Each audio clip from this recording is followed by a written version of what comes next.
اعوذ باللہ من الشیطان الرجیم بسم اللہ الرحمن الرحیم اللہم صلی علی محمد وآل محمد وعجل فرجہم اما بعد فقد قال المعصوم القاد لعیالہ کالمجاہد فی سبیل اللہ۔ محترم ناظرین کرام، جو سلسلہ چل رہا ہے درس اخلاق کا، جس کا عنوان تھا خود سے خدا تک، اور جس میں آپ کی خدمت میں یہ عرض کیا گیا کہ انسان کو صرف اس لیے نہیں خلق کیا گیا ہے کہ وہ اس دنیا میں آئے اور کھائے اور پیے اور سو جائے اور اسی طرح سے اس دنیا سے چلا جائے، نہیں، بلکہ اللہ نے اس دنیا میں انسان کو اس لیے خلق کیا ہے کہ وہ اس دنیا میں بیٹھا بیٹھا اپنی آخرت کو سنوارتا رہے۔ یہ دنیا معرض امتحان قرار دیا گیا ہے، اور اس دنیا میں آنے کا مقصد یہ ہے کہ انسان کس طرح سے بااختیار، سب سے اہم لفظ یہ ہے کہ اختیار کے ساتھ کس طرح سے خدا سے قریب ہو سکتا ہے۔ یوں تو جتنی بھی مخلوقات ہیں وہ خدا سے قریب ہیں، اور وہ تکوینی سسٹم کی بنیاد پر ان کی فطرت میں اللہ نے وہ چیز رکھتی ہے، انہیں اختیار نہیں دیا ہے، لیکن انسان کو خداوند عالم نے اختیار دیا ہے کہ اہدنا الصراط المستقیم یا انا ہدیناہ السبیل اما شاکرا و اما کفورا۔ ہم نے تمہارے لیے ہدایت کا راستہ معین کر دیا، اب تمہارے لیے اختیار ہے، تم سیدھے راستے پہ چل کے، خدائی راستے پہ چل کے شاکر بندے بن جاؤ، یا اس راستے کو چھوڑ کے کفر اختیار کر لو۔ یعنی خدا نے اس دنیا میں جو ہمیں بھیجا ہے، اس کا مطلب اور مقصد صرف اور صرف یہ ہے کہ انسان اس دنیا میں باکمال ہو جائے، اس دنیا میں باشخصیت ہو جائے، اور دنیا اور آخرت دونوں میں سرخرو ہو جائے، اور خداوند عالم کے خاص بندوں کی نگاہوں میں وہ شخص اتنا سرخرو ہو جائے کہ نبی ہوں یا رسول ہوں یا امام ہوں، جب میدان محشر میں ان کا یہ ان کے قوم سے تعلق رکھنے والا شخص سامنے آئے تو ان کا سر افتخار اور ان کا سر جو ہے بلندی کی طرف جائے، اور سر بلند ہو جائے اور یہ آواز دے کہ پروردگار، ہاں، یہ میرا چاہنے والا ہے اور یہ میرا ماننے والا ہے۔ کیا کریں ہم کہ اگر آپ دیکھیں آج کے اس پرآشوب دور میں کہ جہاں پہ ہر طرف لوگوں کا جسے کہا جائے یقین کا بہتان ہے، اعتماد کا بہتان ہے، یعنی دوست دوست پر اعتماد نہیں کرتا، بھائی بھائی پہ اعتماد نہیں کرتا، بیٹا باپ پہ اعتماد نہیں کرتا، شوہر زوجہ پہ اعتماد نہیں کرتی، زوجہ شوہر پہ اعتماد نہیں کرتا۔ اعتماد کا ایک قحط ہو گیا ہے پورے معاشرے میں، جہاں پہ بھروسہ لوگوں سے اٹھتا چلا جا رہا ہے۔ کیا کریں ہم؟ واقعاً اگر ہمارا دین نہ ہوتا تو ہمیں سمجھ میں بھی نہیں آتا کہ ہم کس طرح سے اپنے اس اعتماد کو واپس لائیں۔ اگر آپ دیکھیں تو ہمارا دین کہتا ہے کہ سب سے پہلا مرحلہ کیا ہے؟ سب سے پہلا مرحلہ یہ ہے کہ اگر آپس میں اعتماد لانا چاہتے ہیں تو جھوٹ بولنا چھوڑ دیں۔ سب سے پہلے اعتماد کو جو ٹھیس پہنچتی ہے وہ کذب سے ہے، جھوٹ سے ہے۔ انسان کرتا کچھ ہے، بتاتا کچھ ہے، شاید وہ ہو سکتا ہے اس لیے صحیح بتاتا ہو یا جھوٹ بولتا ہو کہ تاکہ کوئی آپس میں نا اتفاقی نہ ہو، لیکن جو چیز غلط ہے وہ غلط ہے، اس کے اندر کوئی نہ کوئی اختلاف پیدا ہو جاتا ہے۔ شخصیت بنانے کے لیے سب سے پہلے چیز جو قرآن کی روح سے اگر دیکھیں تو تقویٰ ہے۔ ہر انسان چاہتا ہے کہ میرے معاشرے میں ایک شخصیت بن جائے، میرے گھر میں ایک شخصیت بن جائے، میرے محلے میں ایک شخصیت بن جائے، تو سب سے پہلی چیز اگر ہم قرآن کے پورے آیات کا نچوڑ نکالیں تو جس کے اندر اگر تلاش کریں گے تو آخر میں یہی آئے گا کہ لعلکم تتقون، تاکہ کاش کہ تم متقی بن جاؤ۔ تو متقی بننا، تقویٰ اختیار کرنا، یہ انسان کو سب سے پہلے کیا کرتا ہے؟ منزل کمال عطا کرتا ہے، اور یہی پہلی سیڑھی ہے انسان کی، تقویٰ اختیار کرنا۔ یعنی کیا مطلب؟ یعنی واجبات کو انجام دینا۔ واجبات کو انجام دینا یعنی نماز کو سر وقت پڑھنا، روزے کا رکھنا، حج کا دینا، یہ ساری چیزیں۔ اس کے بعد جو ہے وہ مستحبات کی طرف قدم بڑھانا جتنا ممکن ہو۔ تمام مراجع، تمام علماء، تمام ائمہ کے احادیث میں اگر آپ دیکھیں گے تو یہی ملے گا کہ اپنی واجب عبادتوں کے بعد جتنا توان رکھتے ہو، جتنا تمہارے اندر طاقت ہے، جتنا تم کر سکتے ہو، مستحبات کی طرف قدم بڑھاؤ۔ ان مستحبات میں بھی جو سب سے زیادہ اہم مسئلہ ہے لوگوں کی ضرورتوں کا پورا کرنا۔ واجبات کے بعد آپ کسی کے مشکل میں کام آ جائیے، آپ کسی کے ایک مشکل کو پار کر دیجئے، آپ کسی رنجیدہ کو خوشحال کر دیجئے، لوگوں کے کام آنا یہ جو ہے وہ بہت اہم ہے۔ لیکن اصل جو ہدف اور مقصد ہے وہ یہی ہے۔ اس کے بعد جو دوسرا مرحلہ ہے، ان دونوں سے یعنی واجبات اور مستحبات سے زیادہ ضروری گناہوں سے پرہیز کرنا ہے، اجتناب کبائر، اجتناب صغائر، یہ بہت اہم ہے۔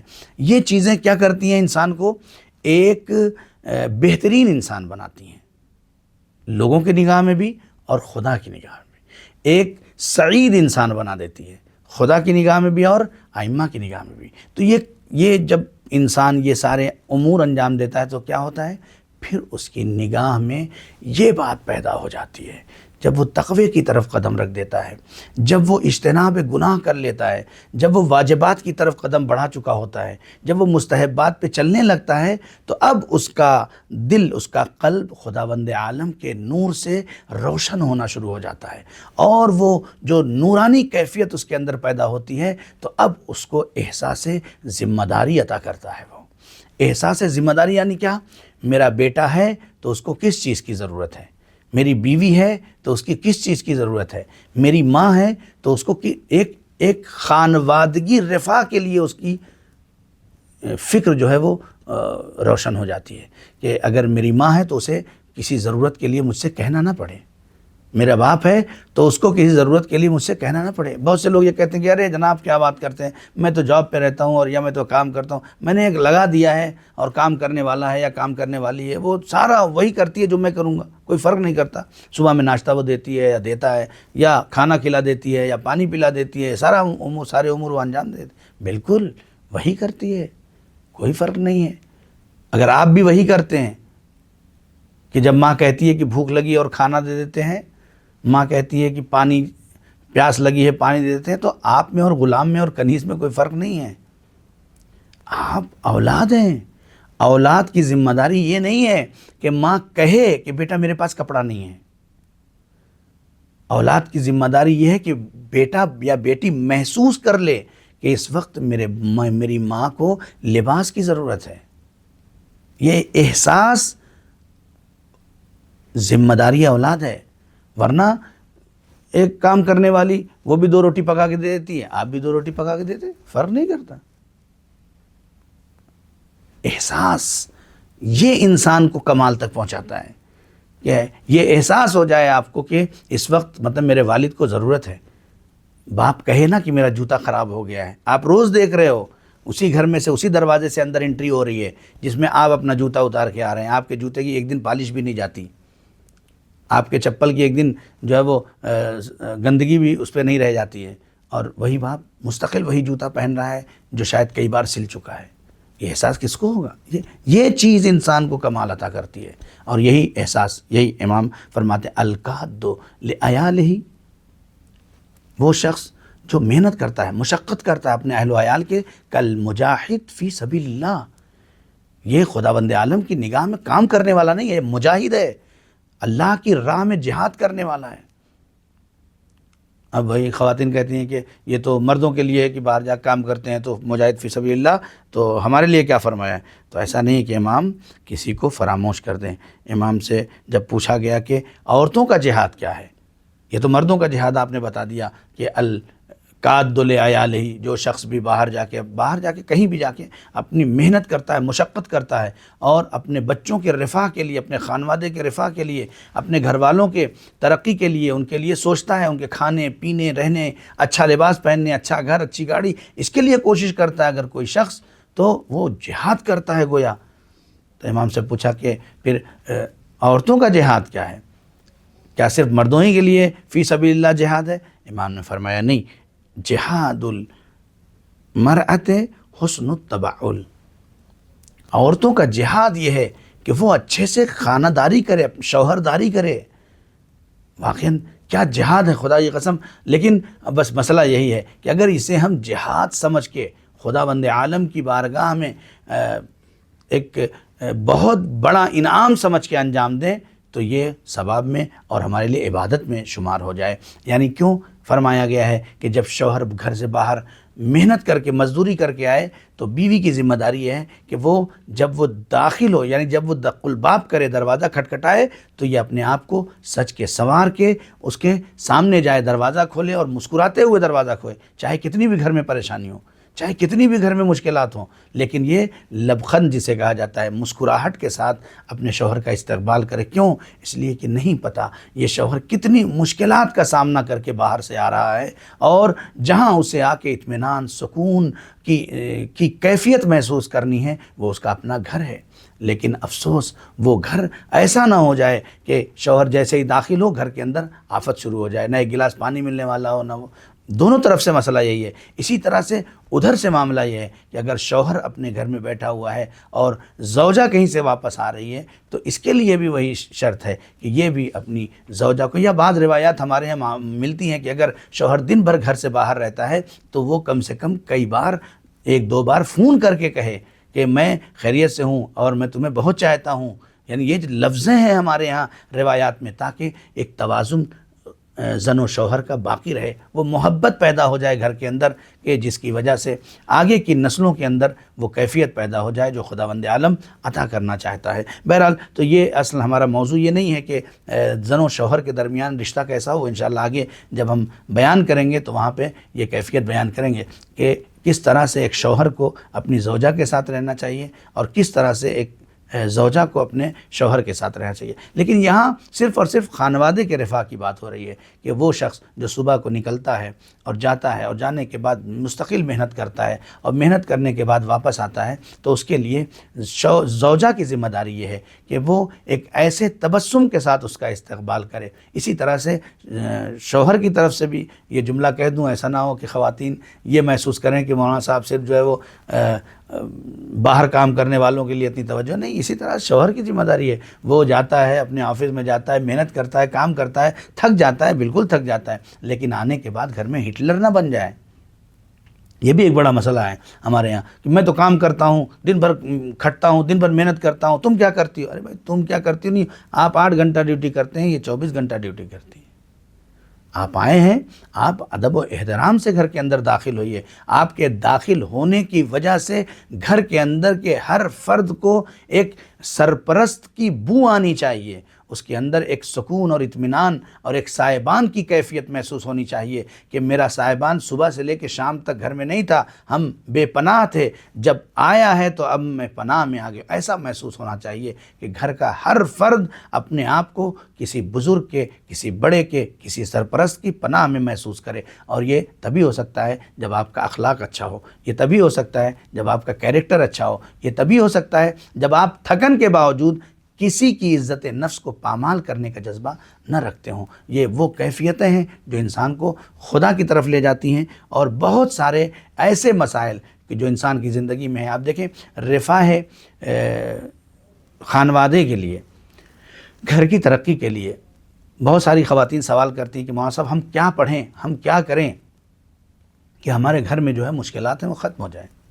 بہت ساری چیزیں ہمارے ائمہ نے بتایا ہے کہ کیا کریں، روایات ہیں۔ آپ دیکھیں، جو شخص بھی نماز صبح سے لے کے زور کے بیچ میں جب کبھی بھی وقت ملے، نماز صبح زیادہ روایت ہے کہ جو شخص بھی صبح کے وقت سورہ یاسین کی تلاوت کرتا ہے گھر کے اندر، اس نیت سے کہ میرے گھر کے اندر کی مالی مشکلات دور ہو جائیں، خداوند عالم اس کی مشکلات کو دور کرتا ہے۔ ہم کرنے سے دور ہیں۔ ہمیں یہ بھی بڑے افسوس کے ساتھ کہنا پڑ رہا ہے کہ ہم اس امید پہ رہتے ہیں کہ مولانا صاحب تعویذ لکھ دیں، اور تعویذ لکھ کے ہم باندھ لیں گلے میں یا تکیے کے نیچے رکھ دیں اور پوری رات سو جائیں، آرام سے کچھ کرنا نہ پڑے۔ بند تعویذ جو ہے وہ ہمارے اندر ایسا کرشمہ پیدا کر دے کہ ہم امبانی بن جائیں۔ یہ نہیں ہوتا، کہیں دنیا میں ایسا نہیں ہے۔ یہ اگر کوئی کہہ رہا ہے تو غلط کہہ رہا ہے آپ سے۔ سب سے بڑی چیز تلاش و کوشش ہے، انسان کی اپنی جستجو ہے، انسان کی اپنی محنت ہے۔ جو محنت کرتا ہے وہ کامیاب رہتا ہے۔ بہت سارے لوگ یہ کہتے ہیں ادھر پیسے لگا دو، ادھر پیسے لگا دو، ایک دن میں جو ہے وہ کیا نام ہے کروڑ پتی ہو جاؤ گے۔ یہ سب دھوکہ ہے۔ جتنی محنت کرتے جائیں گے زندگی میں، بغیر محنت کے کسی کو کچھ بھی نہیں ملتا ہے، یہ یاد رکھیے۔ جس کی بھی تہ میں آپ جائیں گے، آپ جس کو سمجھ رہے ہو کہ یہ بہت بڑا آدمی ہے، چاہے وہ مالی اعتبار سے، اقتصادی اعتبار سے، عزت نفس کے اعتبار سے، کسی بھی اعتبار سے آپ اس کے قداور ہونے کی اقرار کرتے ہیں، تو اس کی جب تہ میں جائیں گے تو اس کی محنتوں کو آپ اندازہ نہیں لگا سکتے ہیں کہ اس نے کتنی محنت کی ہے۔ لہذا اپنے ایک خانوادے کو مل جل کے رفاہ کی کوشش کریں، کوشش کرنا کیا ہے؟ کوشش دو طرح کی ہے. ایک کوشش کوشش عبادی ہے، ایک کوشش کوشش اقتصادی ہے.